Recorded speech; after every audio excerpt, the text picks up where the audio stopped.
Types of fault. Fault is a crack in the Earth's crust. Typically, faults are associated with boundaries between Earth's tectonic plates. In an active fault, the pieces of the Earth's crust along a fault move over time. The moving rocks cause earthquake. There are 4 types of faults, namely: normal fault, reverse fault, strike-slip fault, an oblique fault. Normal, reverse and strike-slip are the 3 main types. Normal fault is a geologic fault in which a hanging wall has moved downward relative to the footwall.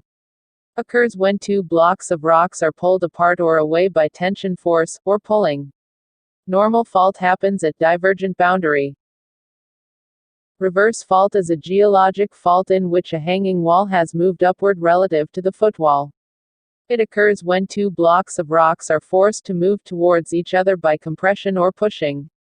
Reverse fault happens at convergent boundary. Strike-slip fault is a geologic fault formed from shearing. It occurs at transform fault boundary where 2 plates slide past to each other. Oblique slip fault is another type of geologic fault which occurs at both normal fault and strike-slip fault or reverse fault and strike-slip fault.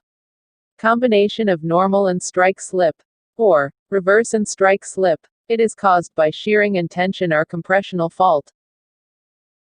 Hanging wall versus foot wall in normal fault and reverse fault.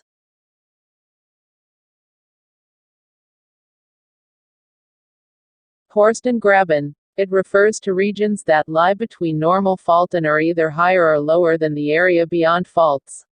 In normal fault, Horst is the highest region while Graben is the lowest region. Anticlines and synclines. Anticlines and synclines lie between reverse fault. Anticlines are folds in which each of the fold dips away from crest. Synclines are folds in which each of the fold dips towards the trough of the fold. You can remember the difference by noting that anticlines form an A shape, while synclines from the bottom of an S and syncline is sinking.